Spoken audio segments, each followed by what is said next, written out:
ni vyema tukasema lazima ni wajibu wa kila Mtanzania kumkumbusha Mtanzania mwenzake wajibu wake. Na kiukweli kabisa tunapita katika kipindi cha kumchagua Mheshimiwa Rais wa Jamhuri ya Muungano wa Tanzania. Ni kipindi cha uchaguzi.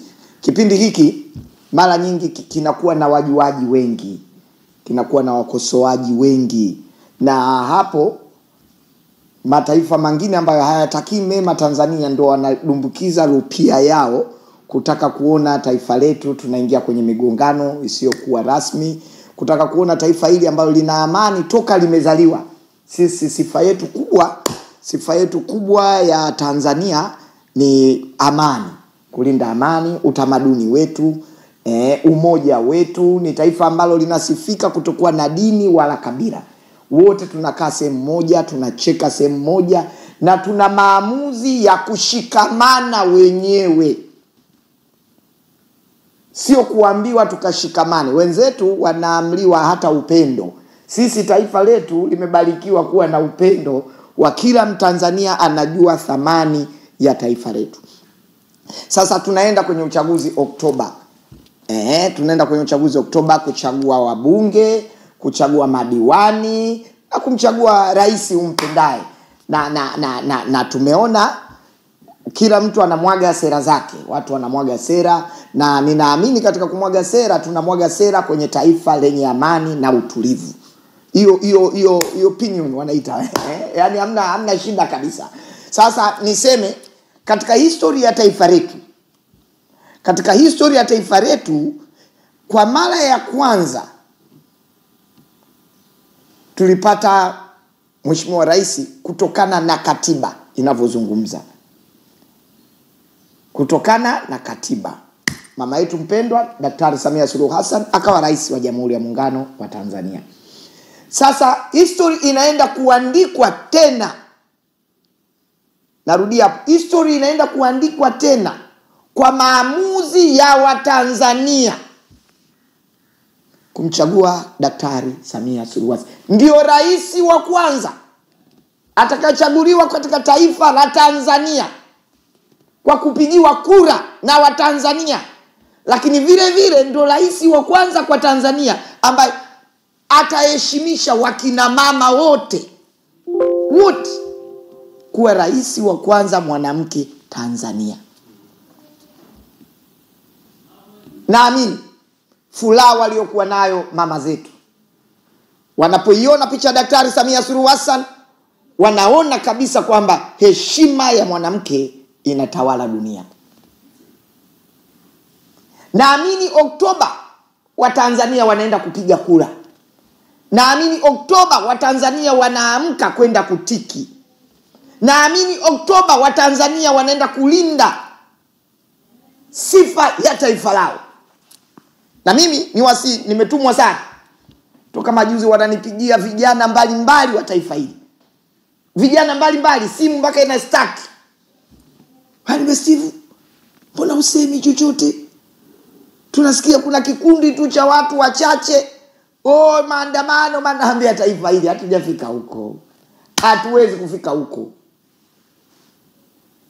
Mwalimu Julius Kambarage Nyerere ametuachia amani katika taifa hili. Abedi Amani Karume katuachia amani katika taifa hili. Mzee Ali Hassan Mwinyi alituachia amani katika taifa hili. Karume ametuachia amani katika taifa hili. Dr. Sheni ametuachia amani katika taifa hili. Jakaya Mrisho Kikwete ametuachia amani katika taifa hili. Na tukaenda mbali zaidi, Magufuli ametuachia amani katika taifa hili. Daktari Samia Suluhu Hassan analinda amani katika taifa hili. Ni jambo la msingi sana. Ni jambo la msingi sana wa Tanzania kujua thamani yao. Yawezekana binadamu tulivyo. Yawezekana umpendi Samia, Tanzania imekukosea nini? Kwa sababu sio kila mtu unaweza kumlazimisha mtu bwana mpende rais wetu, mpende. Kwa sababu anaweza katokea tu mtu mwenda wazimu kichaa akaona kwamba haya Samia umpendi na Tanzania imekukosea nini? Tanzania imekukosea nini? Samia umpendi, na Tanzania imekukosea nini? Unaiadhibu Tanzania kwa kulinda amani na utulivu. Unaadhibu Tanzania kwa kuwa Mungu kaipa lile Tanzania lile, kaipa mikono na baraka zote za kulinda amani ya taifa letu. Tumeona hapa Daktari Samia Suluhu Hassan, tumeona, na tulidhani kwamba kuna miradi haitakwisha. Miradi imekwisha, kaenda viral sana. Miradi ilipokwisha kaanzisha ya kwake, bado inaendelea kwa maslahi ya taifa letu. Tusije tukarudishwa nyuma na watu ambao hawapendi upendo wetu, muungano wetu. Wanaona shida sana kuwa taifa la Tanzania linasifiwa huko nje, kwamba jamani, mkitaka kuwa mfano mzuri ni Tanzania. Hawa leo wanasifia Tanzania kwamba Tanzania ni mfano mzuri wa bara la Afrika. Mfano mzuri kabisa wa bara la Afrika. Umoja wetu, mshikamano wetu, hatuna dini, hatuna kabila, sisi wote ni wamoja. Leo wanatokea watu wapuuzi. Lakini nipipongeze hata vyombo vyetu vya usalama. هذه نصف مقطورة مسطحة مصممة خصيصا للسوق السعودي. مقطورة كانت 0,300. Niwapongeze wa Tanzania wenyewe. Leo mnazungumzia maandamano Dar es Salaam, Biaramulo. Nani anajua mama yule yuko kijijini, mmetaka kumpa dhambi tu kwa faida ya watu wachache waloa madaraka, wapuuzi, na watu ambao wanaojiona wanaumimi, wanasifa kusema sisi ndo tunafaa kuwa hapa. Na bahati nzuri, hii ni ukweli kabisa, bahati nzuri mimi nawaambieni, watu wanatumika kutaka kutugawanya. Tusikubali ndugu zangu. Tusikubali. Libya ile,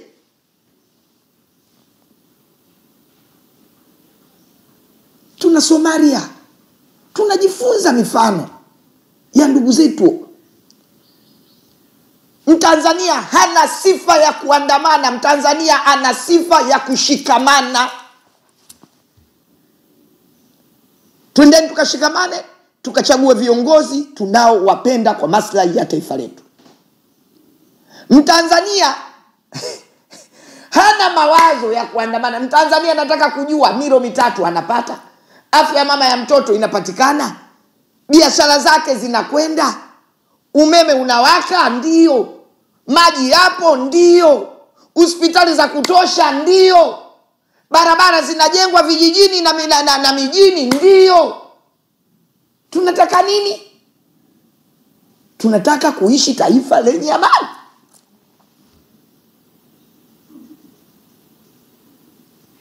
Vijana wa Tanzania hawako tayari. Na mimi niwaombe wa Tanzania wenzangu, hii karne ni karne yetu. Mimi na wewe Mtanzania uliokuwepo hapo mbele. Karne hii tumekabidhiwa na wale waliopita ambao wametangulia mbele ya haki. Wametukabidhi karne hii ikiwa nchi ya amani na utulivu. Na sisi karne hii ya leo ambayo tupo kama vijana, tukubaliane. Tukikabidhi kijiti, ingali tumekufa au ingali tuko hai, tuwakabidhi watoto wetu, aidha 2030 huko mbele, tuwakabidhi kijiti, nchi ikiwa kwenye amani na